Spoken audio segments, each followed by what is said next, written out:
जय श्री राधे। आपका बात बहुत ठीक है, प्रश्न भी अच्छा है। चमड़ा नहीं पहनना चाहिए, लेकिन शास्त्र में कुछ आज्ञाएं दी गई हैं। जैसे मैंने एक पोस्ट भी डाली है अभी 2 घंटे पहले इसी इसी ग्रुप में, आप देखिएगा कि बकरी की खाल से ही ढोलक बनती, वो उसकी ढोलक का पूरा बनता है और मृदंग भी बनता है। संकीर्तन का मुख्य अस्त्र है वो। एक कीड़ा होता है, उसी की हड्डी है शंख। कीड़ा मर जाता है, शंख छोड़ जाता है। उस शंख को मुंह तक ले जाके बजाने का भी विधान है, और उस शंख में दूध पंचामृत आदि डाल के भगवान को नहलाने का भी विधान है। इसी प्रकार जो चंवर डुलाते हैं, चंवर भी किसी पशु की पूंछ है। पूंछ कट के और वो चंवर बनता है। कंबल जैसे है, कंबल को प्राय पवित्र माना जाता है, लेकिन ये निषेध किया गया है कि भजन करते समय या ठाकुर की सेवा करते समय कंबल ओढ़ के नहीं बैठना चाहिए। उसके अलावा गोबर एवं गोमूत्र दोनों ही गाय के मल एवं मूत्र हैं, लेकिन फिर भी परम पवित्र है। इससे ठाकुर जी का अभिषेक होता है। पंचगव्य से घी, दूध, दही, गोबर और गोमूत्र, ये पंचगव्य हैं, इनसे ठाकुर जी का अभिषेक होता है और परम शुद्ध माने गए हैं।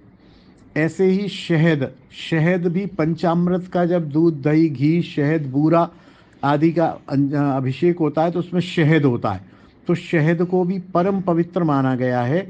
तो बस इसमें एक ही सिद्धांत है कि इसको हमें शास्त्र पर चलना है। शास्त्र त्रिकालज्ञ हैं, शास्त्र को सब पता है। अच्छा, इनके पीछे कहीं ना कहीं किसी युग में, किसी कल्प में कोई कथाएं भी हैं जो अब विस्मृत हो चुकी हैं कि शंख की हड्डी क्यों काम में ली जाएगी। तो कुछ इस प्रकार का होगा, कोई शंख, शंख जो बना होगा कोई दैत्य होगा, कुछ इस तरह का। शंख तो दैत्य था ही।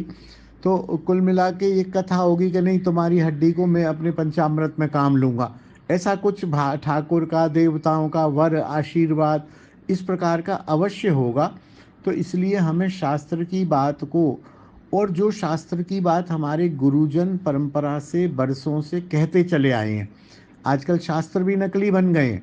बहुत सारे शास्त्रों में प्रक्षिप्त अंश घुस गए हैं। तो जो हमारे गुरुजन कहते आए हैं वो शास्त्र में भी हैं, तो उन बातों को हमें मानना चाहिए। और चमड़े आदि की विषय में, जैसे बेल्ट है, बेल्ट की आज्ञा नहीं दी गई है। चमड़े के पर्स की आज्ञा नहीं दी गई है। चमड़े की टोपी की आज्ञा नहीं दी गई है। तो वो हमें नहीं नहीं यूज़ करनी है, निश्चित बात है।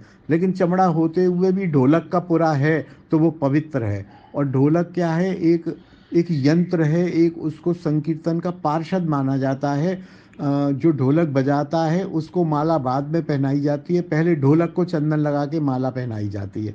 तो इस विषय में थोड़ा शास्त्र का ध्यान रखना चाहिए और शास्त्र की आज्ञा को पालन करना चाहिए। जय श्री राधे।